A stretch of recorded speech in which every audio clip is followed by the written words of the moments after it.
But a player who's been playing really good this season is Zion Williamson. He has been playing great. He should have been a New York Knick. But Oh, God. Zion Williamson has been playing phenomenal, and it seems like his season has been getting overlooked because before the start of the season, everybody was in love with Luka. Then when the season started, everybody was in love with LaMelo. And it seems like Zion has been casted out of that role of being the next face of the NBA. And also, I think fans started to get pissed off at the fact that he was in every national TV game, even though the Pelicans, it wasn't good basketball to watch. So force-feeding him. Yeah, so because of that, I think the hype on him has died down significantly.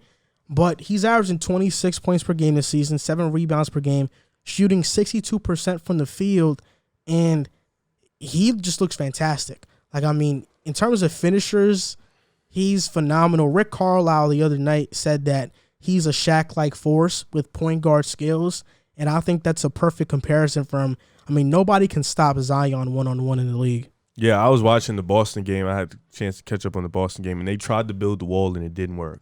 You know, they had Tatum up at the top, and they had Smart up there at one point. And these are great defenders, and Zion is just way too strong. And it sucks because the team that the Pelicans built is poorly constructed. I don't think they realized how bad Bledsoe was before they got him.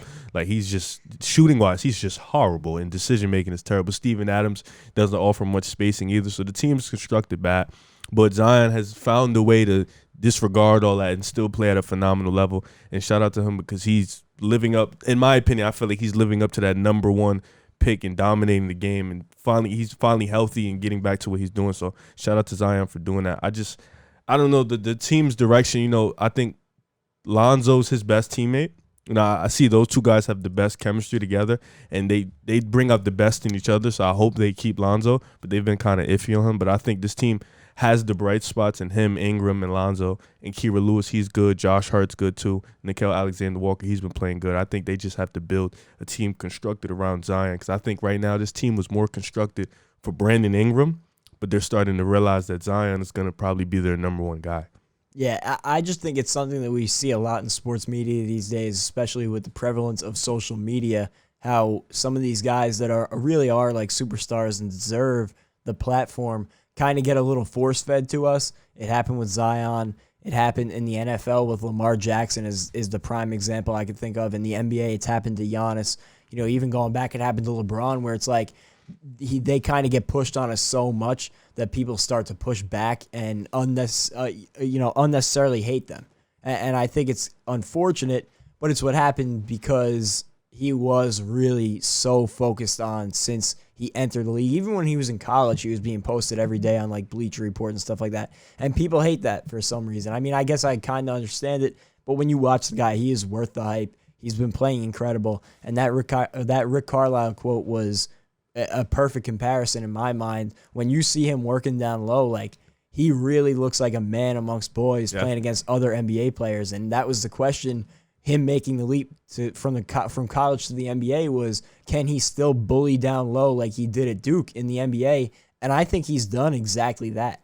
I don't think he's Shaq. I think he's more Dominique Wilkins with a bulk body and ball handling ability. I think he's more that. Like, I was watching Dominique Wilkins, like, he did with Zion. He's just dunking on everybody, just finishing out. So I think that's the guy who I came up with. I thought he was him with just ball handling ability and a bigger and more like a Shaq body, but with Dominique. When he gets in there rebounding, like on the offensive glass, he is a force.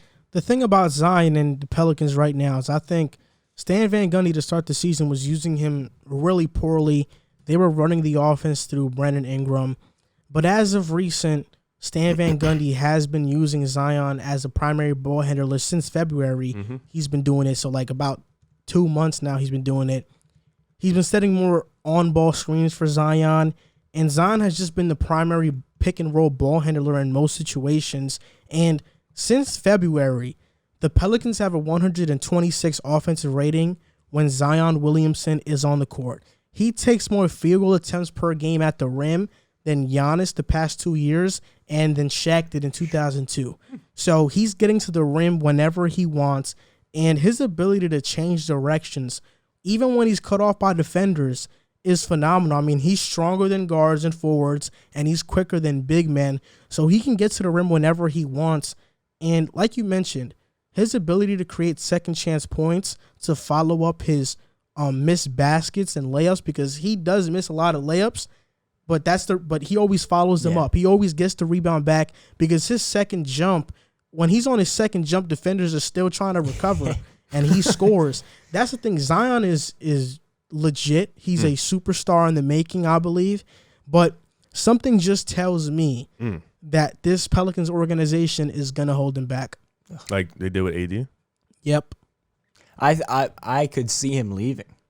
Not only that, but JJ Redick on his podcast talked about how the organization isn't transparent, and they didn't do right by he him. Killed them for that trade. Yeah, because JJ wanted to go to Brooklyn or New York because he wanted to be with his family, because that's where his family Oh, lives. for real? Yeah. Oh, okay. And instead, Where'd they send him? Oh, Dallas. And he said he thought he was going to get bought out, but instead they traded him to Dallas, and he didn't like it so much. Yeah, I mean, it's a business. It is. I didn't even realize he's shooting 71% from the free throw line, which isn't Zion, bad. yeah, that's good for for him, because he's technically a big man. Yeah, that's good. That's Isn't good. that what LeBron is shooting around there? Yeah. LeBron's like at 60 something. To get 69%. 62% from the field on 26.5 points per game, and then also be shooting 71% from the free throw line. That is great. Yeah, numbers. I think like with switching the offense design, Brandon Ingram, he's the type of player, he's gonna get his regardless. You don't need, with wings that skilled, you don't need to get them in the set in the play, because they're gonna get theirs regardless. They have the skill enough to get theirs. With Zion, I think it's good that they switched the offense and primary put it on him. But I think it's interesting that JJ Redick said that, because going back to the draft, RJ Barrett gets drafted to New York, John Moran gets drafted to Memphis, Zion gets drafted to New Orleans. And with Zion and Ja, you've seen two guys in a pretty small market, and two guys with teams that haven't really seen success in terms of a championship, playing with undermining coaches or new coaches and playing with undermining rosters, still putting on performances and doing their thing. So I think it's a blessing in disguise for them too. And shout out to Zion, man. Like you said, superstar in the making. He should have been a New York Knick. No. If he was on the Knicks, imagine the marketability and hype around him. We'd be on national. Do you think he would have picked up Julius Randle still? I don't know. I think they could fit together too, if I'm being honest. I think. Well, now Julius now. You think Julius last year though? Julius last year was bad coaching, a combination of bad coaching. Well, you had. But with the Pelicans, Randall was good though. Yeah. I thought he was going to take that leap with the Knicks, but their coach was just bad in Fizdale. Yeah, but so what do you guys think? What's Zion's ceiling for you guys? I think Zion's a top 10 player in the league. I think he can be just as good as Giannis, if not better. I would agree with that. Like ceiling wise, Yeah, that's what I'm saying. What's the ceiling wise? And the difference between Giannis and Zion now is I think Zion is a better shooter. He just doesn't shoot it. Yeah, but when he does, he makes it. Yeah, I think he's at 35% this year. Yeah, he's around there 34, 35%. Yeah, 35%, but he only attempts a half a three a game. Yeah. So if he shot it, his percentage would probably go down, but if he could keep it around like 30%, like that's at least respectable. Yeah, I think the only difference with me and them two is Giannis' defensive impact. I think that would. Yeah, that Zion is still he's horrible bad on ball. defender. Like he's good off help. No, He's I don't all think right. he's a good help defender. I think he shows his flashes though, like flashes where he can be that guy.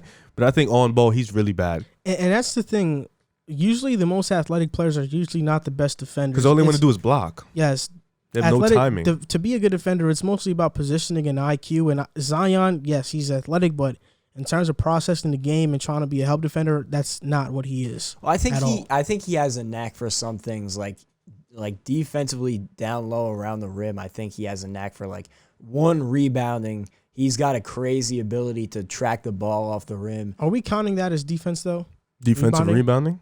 Yes. Like you defense have to. though. Oh, I mean, I don't know if I'd classify rebounding as like defense. I know it's important. Yeah, I think it is. But I don't know if that's defense. It depends on the scenario. I think it's how to stop the offense from having other possession, but in terms of how to stopping them from scoring, like that possession, I don't think. I think if I'm guarding you down low and I get a stop on you and I get the defensive rebound, that counts as defense. I think scenarios matter in the sense of defense because I get what you're saying. People get defensive rebounds by just running out and going to get the ball, attracting the ball. So it depends on scenario. I mean, Zion has a lot to work on. He's still only like 20 years old, right? Like I don't even think he turned He is 20 yet. 20. Yeah, he's mad young. So I think I like the progression with all three guys. You know, Zion, RJ, John Moran. I like the progression. Big three. Yeah, I like the progression. They're slowly, you can tell they're going to be stars in this league.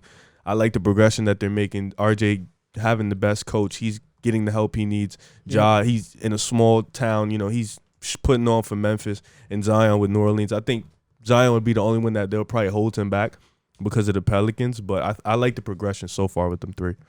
Yeah, if Zion can improve his defense, personally, I think he could be averaging around 2 blocks a game if he really was a good defender and understood that side of the game. He's got a long way to go too. Yeah, but I hope I think injuries don't mess him up. he could honestly.